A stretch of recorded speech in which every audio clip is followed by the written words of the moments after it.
Alam mo, may isang bagay na madalas nating maling iniisip. Kapag nahirapan tayo, kapag sunod-sunod ang problema, kapag parang walang nangyayari sa buhay natin, iniisip natin agad, pinapahirapan ako ng buhay.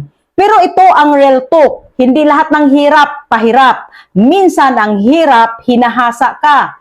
Isipin mo to, yung bakal hindi magiging matibay kung hindi dumadaan sa matinding init.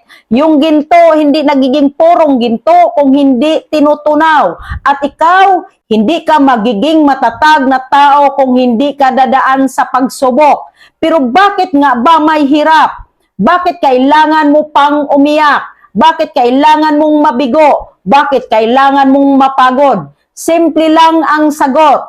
Dahil may binubuo sa'yo. Alam mo kung ano ang problema ng karamihan? Kapag nahirapan, humihinto. Kapag nasaktan, umaayaw. Kapag nabigo, sumusuko. Hindi nila naiintindihan na yung hirap na yun mismo ang magdadala sa kanila sa susunod na level. May mga tao kasi na gusto agad ng success, pero ayaw dumaan sa process. Gusto nila ng result, pero ayaw ng hirap. Gusto nila ng pera, pero ayaw magtiis. Gusto nila ng pagbabago, pero ayaw mag-adjust. Pero tandaan mo ito, ang tunay na growth laging may kasamang discomfort. Kung komportable ka palagi, malamang hindi ka rin lumalaki.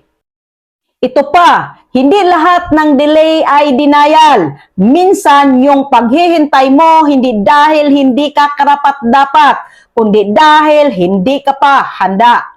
Imagine mo to, kung binigay agad sa'yo yung success na gusto mo, pero hindi pa matibay ang mindset mo, anong mangyayari?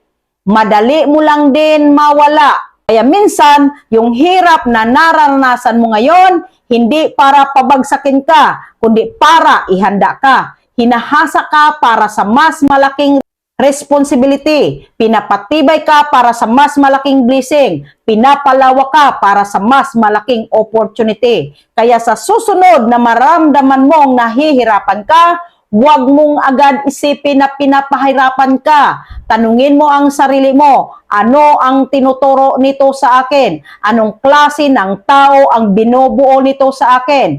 Para saan ako hinahanda nito?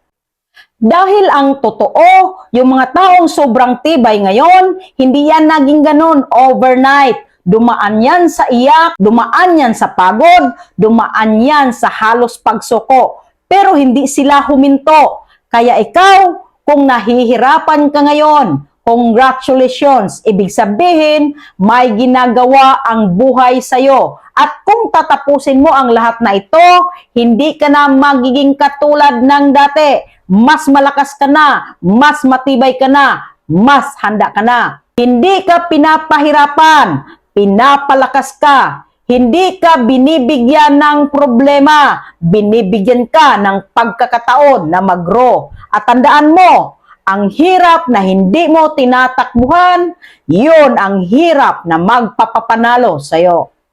May natutunan ka ba? Paki-like, follow, and share na rin. And see you in the comment section.